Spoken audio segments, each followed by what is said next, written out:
One last question. Sorry. Please. I get the impression that if the synthetic phonetics is presented systematically, as we have been doing, the students or kids are encouraged to give attention to letters from the very beginning. And I thought that they need more systematic input, oral input, so they can engage in the interaction without the help of letters. Well, that's why so the first... otherwise, if they cling to letters, then they cannot proceed without the help of letters. So Japanese learners are always like that. They cannot, they don't feel comfortable thinking what they want to say. I understand what you're saying, but it doesn't focus just on letters. That's the whole point of why it has to be integrated with the communicative side of teaching. The first 2 years are entirely communicative. There's almost no letter, the system that I'm recommending. In NESEP, the way they do it is we have to, because the teachers and the parents are saying, if you don't teach the ABCs, you're not teaching English. So we have to. but I don't recommend introducing the letters until the 3rd grade. Really, I mean, if you have to teach letter recognition, then there's no way out, and then you want to try to introduce it in as friendly a manner as possible. But yeah, I believe that you need to have a set oral vocabulary before you get into reading. That's why I recommend the 1st, 2nd grade, that it's all just lexical sets. You're thinking about colors, you're thinking about words, how to talk about color, how to talk about animals, how to talk about number. And then you can move on to reading, because then you can rediscover the words that you learned communicatively in the book. And it's like, once you work out the sounds and you hit a word that you know, it's like, oh, I know that. And yes, I agree completely, 100%. Oh yes, please. So you say that in native speaking situation, the children have like 6,000 words in oral words before they start reading. So you think that the list of these words on your worksheet is the kind of numbers of the words that you want to include in your lessons before you teach reading? Well, that's why the readers that you're going to go into are important, because the 6,000 words that a native speaker, like in a native speaking environment, they don't really pay that much attention to the starting vocabulary. They just start out with basically simple books and start teaching from there.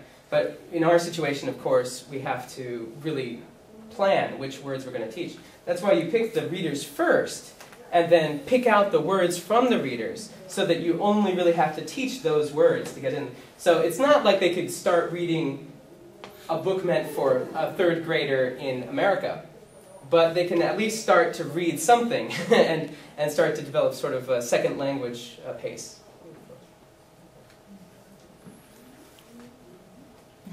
Did you have a question? Small question. Please. I'm a tutor, not a teacher. Okay. And I found the book very difficult. So, do you use that in elementary school? I haven't gotten to the one I passed along. This one didn't get around. I'm sorry. This would be like the first. This would be like the first one. That would be like the very last. so we try to work it up incrementally up to that point. Yeah, so that would be like intended. Like if you started with the 1st grade with the SPHERIC program in the 1st grade, you get up to the 6th grade, and at the very last book, maybe it would be something like that, or maybe a little bit even before. It depends on the pacing. Even my student, 中学生, middle school, maybe they cannot understand. No, I know, and that's exactly the reason why I started trying to think about this. Is like when I was taking junior high as a JET, the thing that I noticed that was holding up the students more than anything was that they couldn't approach a word they hadn't been taught.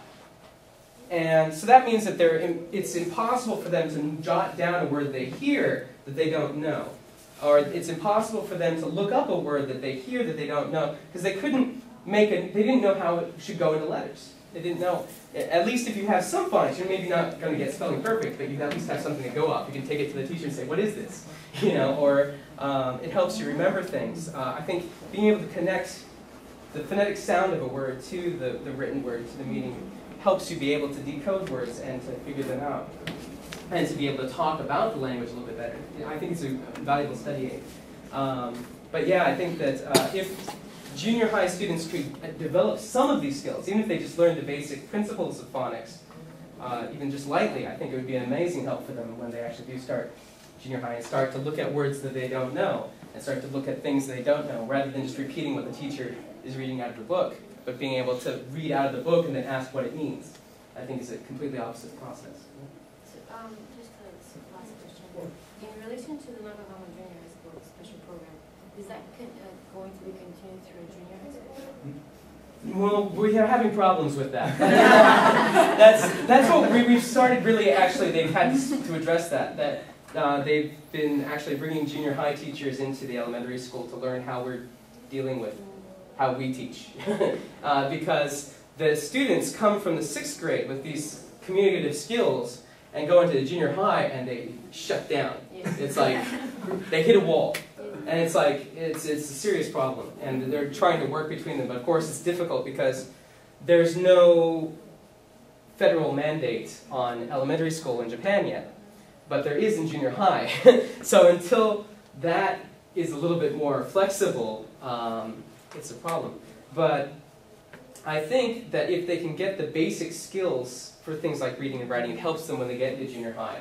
And I think they'll do better even then. I mean, the teaching style is going to be completely different, and they'll, I mean, as far as it is, they'll just have to get used to that, unfortunately. But if they have those like basic reading skills, I think it'll help them even in their junior high studies.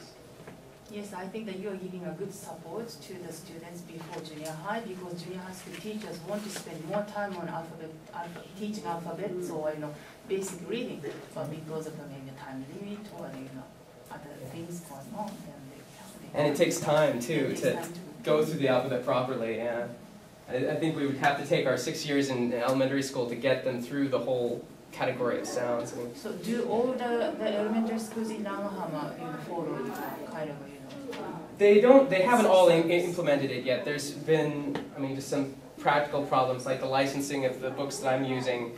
We have to pay for a license for those, and we haven't had like, the official word to put it for the whole program. So it's sort of been put together by teachers who are independently adopting this methodology and working it into the program. Although the approach is recommended for program-wide, but procedural, bureaucratic sort of problems are still there. This book, did you download this? Yeah. You're not using this for free, are you? No, I bought, you have to buy a license, and then you can download the books and print them out. And you are using this as textbook? Yeah, I use the series as a now, textbook. how, do you print all these to your students, 120? Yes. It takes some time, but I don't like to use the class time to put the books together because it's almost a waste to me to have them do it, so I do. But that's my choice. Another alternative could be to do things like blowing up the books or stuff, depending on the amount of children you have, too. Because it's all in digital format, then you could do that. But I mean, there's also many other kinds of systems of books, too. I think there's like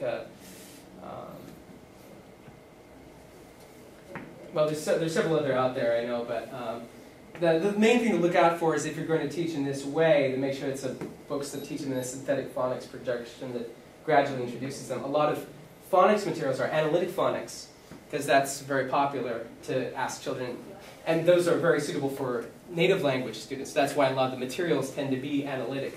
But it's much harder because they have to have a larger vocabulary before they can start.